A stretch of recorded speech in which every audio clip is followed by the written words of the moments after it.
The Jays have found their next star. Following what has been a very impressive spring training for multiple Blue Jays, one player in particular has not only sent a serious message to the Jays front office, but has positioned himself to be a huge contributor going forward. To break down exactly who that is and discuss what it means going forward. But before we get into it, folks, quick reminder to hit that subscribe button. If you're part of the percentage who aren't subscribed to the channel, this is the place to be for daily Jays content. Your guys' support has been absolutely unbelievable. And as we approach an inch closer and closer to the regular season, you're going to want to make sure to hit that subscribe button. But ladies and gentlemen, Jays played once again in spring training, but I want to focus on something else today. And it is a player who played in today's game, but this guy is turning heads. And I want to do a full video on it. And that player, as you can probably guess, is Alek Roden. Alek Roden has been moving up the Jays prospect pool system. He's been flying under the radar for a while, but now he's in the full spotlight this spring, ever since Ross Atkins came out and kind of called him out. Ladies and gentlemen, it's time we talk about the Jays' next star, Alek Roden, because he is forcing the Toronto Blue Jays' hand at this point. Now, we're going to dive into the roster, discuss if he can make the actual team, how he'll go about making the actual team, as well as some reports that have flown around surrounding his future with the actual club.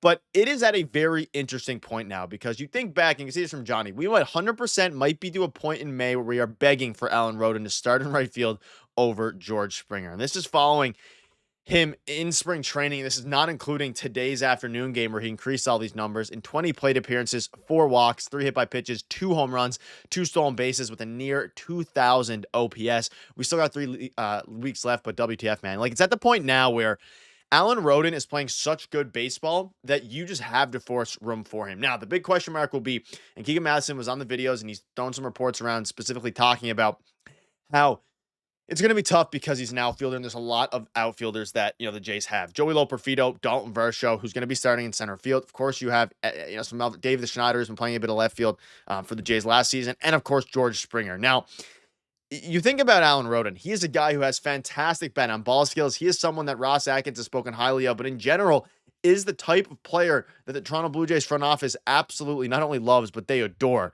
And you think about force himself onto this team because A, he is a fantastic mold for a leadoff hitter, and B, you need offense out of this group. Now, Elvis Martinez hasn't been playing a lot, and he's kind of fallen out of favor for some. But when you're talking about specifically the Toronto Blue Jays and Alek Roden, he has been so good that I think we're going to get to a point here very soon where I don't know if he makes it out of camp, but that should be a serious consideration. You think about the Clement Wagner platoon as well. Like, there's a lot of guys in spring that have impressed. Now, Will Wagner is an infielder, so he has his spot basically secured. You assume Will Wagner is going to be platooning against righties, playing second base, playing around the infield as well. Probably in the DH position to start opening day. That would be my guess, especially with the fact that Dalton Varsho in all likelihood is going to be starting the season in center field. But it is interesting. You see this from Thomas Hall yesterday. Alek Roden is now 6 for 13 this spring, which got better after today's game. 4 of his 6 hits have gone for extra bases, including 2 home runs. He may start at AAA, but he's got a real shot of joining this team very soon. And that seems to be the general consensus of all MLB insiders for the Jays. Let me know down below, do you want to see specifically Alek Roden make the team out of camp? And if so, who would you kind of not have make the team out of camp? Because then you're having tough conversations with a guy like David Schneider, right? But as it pertains to specifically Alek Roden, there's 3 weeks left still, but he has done every single thing in his power to give himself at least a chance to make the big league club out of spring training, right? And come playoff time or come regular season time, when you start to look at specifically how this team is going to look offensively, you don't really have a real leadoff hitter at this juncture, right? You have, of course, Alek Roden.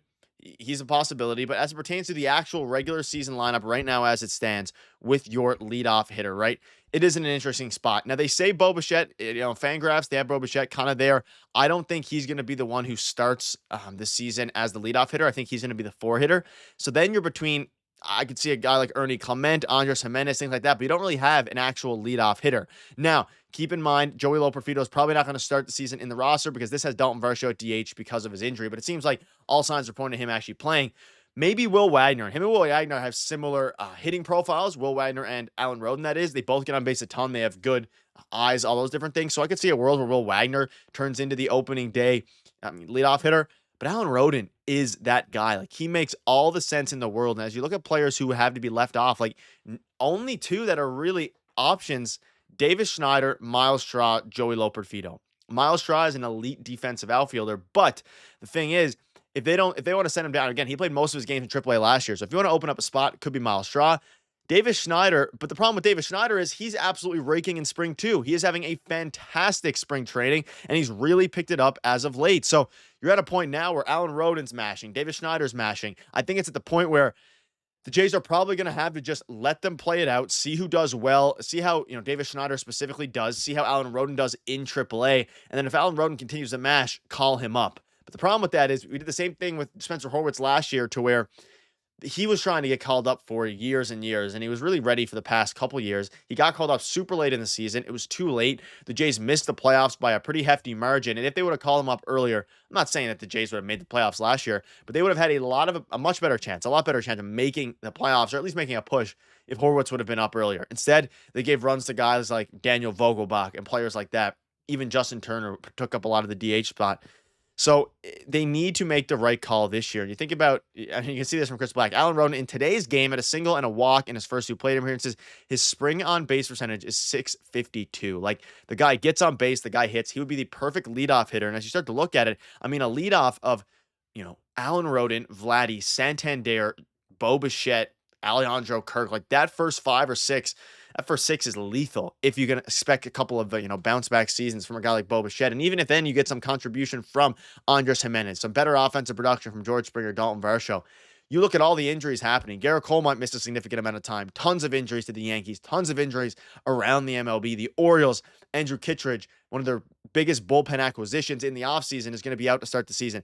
The Jays are in a prime spot. The AL East has never been more open over the past handful of seasons than it is now. And again, the Jays are dealing with their fair share of injuries to a guy like Eric Swanson, but if the Jays can stay healthy here, you might need to just push the eggs into the, put all your eggs into this basket here of Alan Roden and just push them. Push your chips to the table, because at this point, I don't want to see them have him rod in AAA, and then a guy like Davis Schneider or someone, even Miles Straw, come up, not really contribute much, get ice cold, and then Alan Roden could have been there for an extra 30, 40 games, and they missed the playoffs by a couple wins, right? You don't want that to happen. He's earned himself a spot. He's playing fantastic baseball, and you think back to Ross Atkins at the start of spring training, I'll single out and put some pressure on Alan Roden, and I took that personally. He has, and he's absolutely dominated. He's yet to strike out as of the time of recording, so it's like you're at the point now where he's done everything in his power to make the team. You have a lot of good options. He's hitting home runs off lefties. You have to reward this player. Don't do what you did with Spencer Horwitz. Go out there, show him that, okay, we have full faith in you. And then I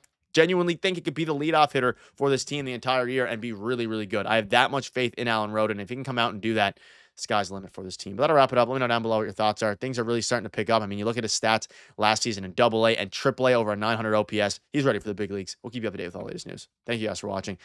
Let us know down below what your thoughts are. Cheers.